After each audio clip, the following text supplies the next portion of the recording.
Thank you, Mr. President, for having us. Thank you, sir. I have a question with two parts. The first part is the deal between Rwanda and DRC about joint security measures and removing FDLR. What is the promises have you received to achieve this? And then the second part is what steps will Rwanda take if the FDLR is not removing? Yeah, let me add something, but I come to it, your question, which by the way, the deal we reached in Washington, D.C. does not stand in isolation. That one was mainly between Rwanda and DRC. Equally important, there is another deal ongoing that concerns the internal groups of Congo, FC, M23, and the government, and maybe I don't know where else they will involve, that is being discussed and brokered in and by Qatar, the state of Qatar. You remember the story when I met with President Sekedi in Qatar, in Doha, and it originates from there. So these are two sides of really the same coin. So internal matters, so that, and the reason was to avoid the confusion that had been created over years and which nobody was addressing. Congo was always trying to make this problem only a problem between Rwanda and DRC. But there is a bigger component that is DRC's problem, not anything to do with Rwanda. So that's why, in fact, that Qatar effort will look at it broadly between AFCM 23 and DRC, in my view, and maybe by extension, because that is the political side now. I said three things: political, economic, and security. So the political is actually mainly internal, so that it doesn't continue to produce these problems that where you deny people their citizenship, or like the other side, you hand over power to somebody and runs with it, and later on, last time we had elections, so-called, but no elections really happened. It was just a continuation of the thing that was handed to the man, and he just keeps running with it. But that's another story. So, and I'm reminded by what you just brought up. As I said, we reached an agreement in Washington, D.C., but it is not up to Washington to implement it. It's those who reached the agreement there to actually be the ones to implement what they agreed. And we have also seen in the whole history of this matter that people really don't necessarily do things according to what they agreed they are going to do. That's a lesson we have learned over many years.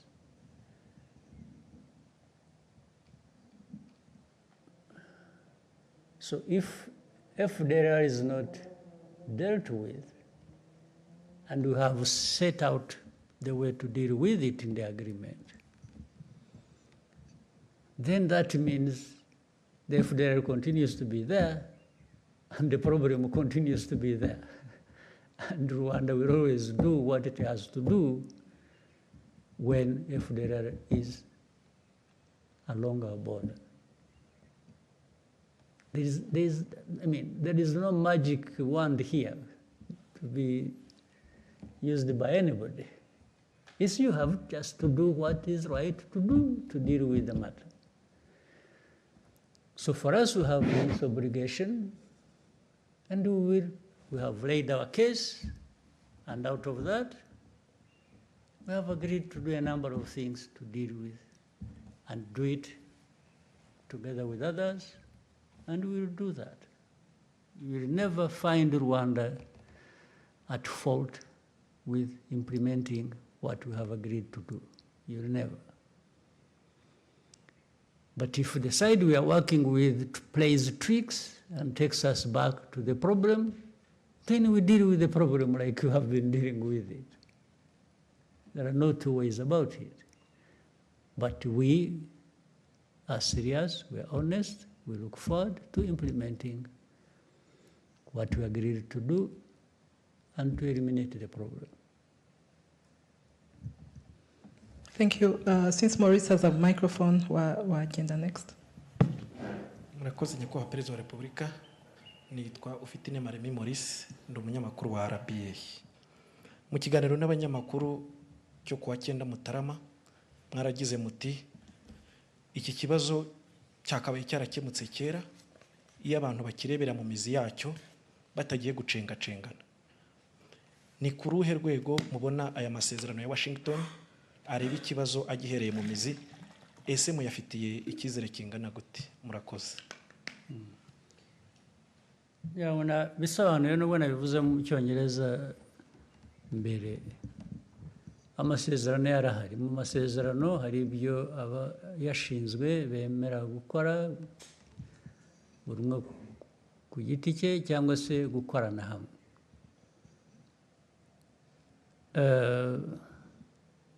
Ntabwo rero iteka abantu bose bakoresha ukuri cyangwa bavugisha ukuri no mu byo bemeye ku mugaragaro, ariko navuga ko ku ruhande rw'u Rwanda tuzakora ibyo twemeye uko bishoboka, ariko bimwe bihera ku byo abandi bakora nabo twemeranyije. Iyo badakoze ibyo twemeranyije, ubwo birumvikana ko bifite ingaruka ku byo natwe tugomba gukora, kuko twemeye kubikora kandi tuzabikora ari uko n'abandi buzuza uruhande rwabo. Rero kandi ibi nibidakora tuzakomeza dushakisha inzira iyo ari yo yose. Igihe inzira itaraboneka yo gukemura ibibazo uko bikwiriye kuba bikemuka, u Rwanda narwo ruzakomeza gukora ibishoboka byose kugira ngo rurinde abanyarwanda, rurinde igihugu aho kubura umutekano bitewe n'uko abandi twumvikanye batuzuza ibyabo byangombwa. Ibyo rero ni uguhora abantu bashakisha uburyo, nibyo tuzakora, nibyo twebwe tureba imbere yacu.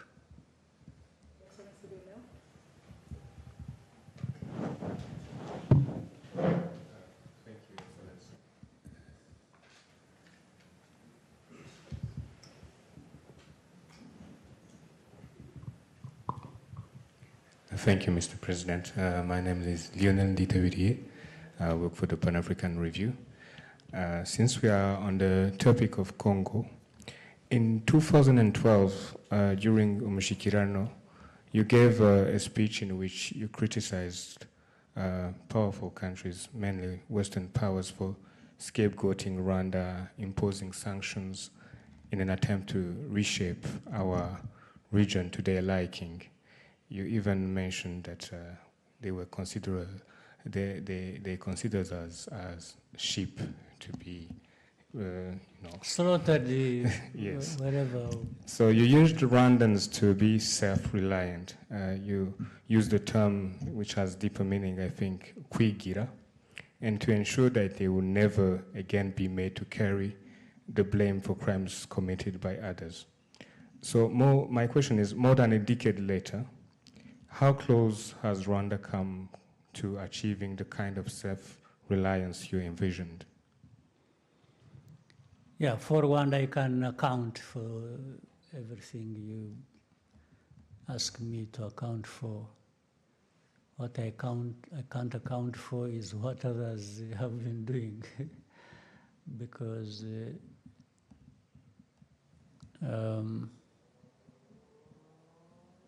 those 13 years ago and what I said, Rwanda has constantly been changing. But those powerful countries and how they see us, or maybe see other Africans, has really not changed. It's the same story, and it is what I've just been talking about. They still don't care. Not only do they not care, they actually want to stop you caring for yourself. That's the biggest problem. But for Rwanda, the progress we have made, and especially of taking care of ourselves, I mean, the story speaks for itself. Do you know that,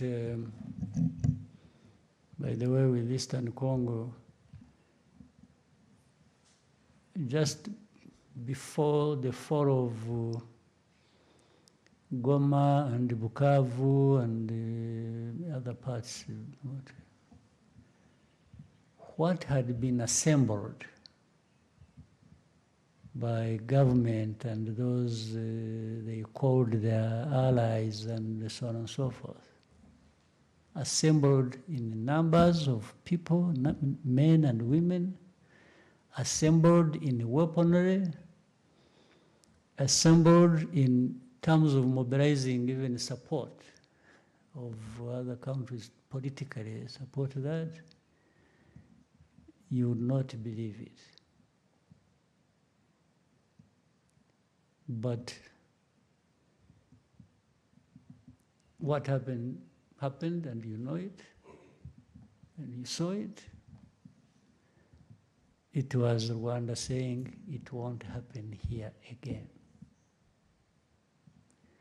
That just doesn't come anyhow. You have to have made progress on many fronts to be able to stand for yourself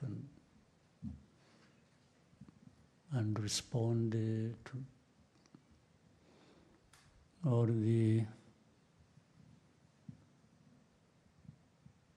things that are brought your way to destroy you. So I think that story may speak for itself for many years. If we hadn't been building the unity of purpose, the strength to preserve ourselves and live, this Rwandan cannot live on the whims of others. No. It happened, and I've told you even this last year's April, it happened once. It will never happen again. Once was too many times. For the second one, somebody else will pay for it. They will be the ones to go. They will be the ones to perish, not Rwanda again. That one, take it from, I have repeated it. It's not bragging, it's not, it's an act of survival. We don't owe our living to anyone. Never will it happen again. Your Excellency, may we take a short break and come back for the next segment of this conversation? Let's take one and then... One more? Okay, Anangwe. And then... Thank you, Mr. President. My name is Eugene Anangwe. I'm the CEO and founder of East Africa Media Group. We do a lot of mentorship and training for media to just change the narrative about media in Rwanda and the region. I'll start first of all by saying thank you for the work you did and all the gallant soldiers to give us a country. I would like to move us away a bit from the DRC conversation and bring it back to 31 years ago. Before the liberation struggle, there was your personal story, the convictions, the thing that made you feel like I need to rise up and fight for my country. And Mr. President, I want to invite you to download the Untold, those moments that you remember today, and when you look back, you say, this was a worthwhile fight for my country. Maybe let's start there, and then we can continue later. Yeah, that's a bit complicated, but I'll try. At the beginning, when I was talking about this whole 31 years being a tough but enjoyable story, I meant the tough side was what was confronted and dealt with, being of such a magnitude that for the half-hearted, they would just collapse under the weight of it first day. But fortunately, we had many people who were up to the task and who were ready and able to give it all, because it meant everything to them. When something means everything to you, then you give everything to make sure it is in good hands. But it was tough. That one, no question, and no need to. There is no way of emphasizing it. The enjoyable part I'm talking about, even on the tough situation, is understanding the story itself, where you are coming from and where you are going, and then finding yourself in the middle of it, being one among many to be looked up to deal with such a tough travel, such a tough journey. It gives a sense of pride, inspiration,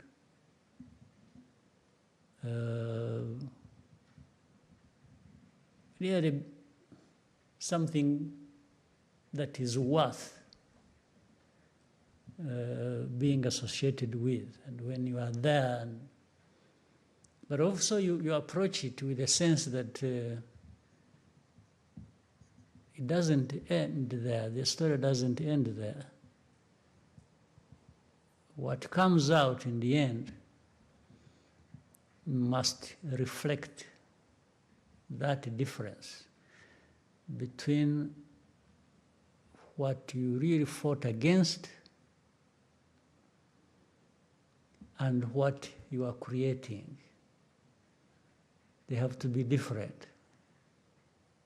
You can't fight against a bad thing and end up with a bad thing yourself, because it would be such a waste of life, even in personal terms.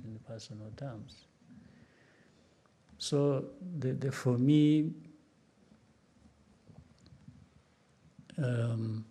personal, there are things I can explain, there are other things I can't explain. I cannot explain why in a situation like this that we can explain how, even if you explain the magnitude of it, and those many people I talked about who were ready to give all they had, and they did, many of them are no longer with us. But their names, their stories live on. Their bravery lives with us. But at the same time, I cannot explain why in that whole journey, one is no longer with us and the others are still with us. Yet all of us were exposed to the same danger. I don't think those who are still lucky like me to still be alive, I cannot account for why I'm still alive. I could have easily gone the way of the others who didn't make it. Therefore, it can't be, there is no one who can get praised for still being alive, because it has nothing to do with you. It just happened. Not because you are smarter or more brave or you, no, it just happened. So that one I can't account for, I can't explain. I can only explain what I do when I'm there. And in fact, some of those who sacrificed are no longer alive. We remember them, we honor them, we respect them for what they know they were, for what we know they were associated with, or they did when they are still there. It's the same thing even when they are gone. Yes, these are the people we know because of those things they did. So for my personal stories, you can take it the way you want. Some of the things I'm not responsible for. But others I'm responsible for. Maybe those ones are the ones you can judge the way you want. So that's my personal story. Thank you, Your Excellency. May we take a short break Yeah. and come back for the second segment? All right. Thank you. In a few moments, we find you ready.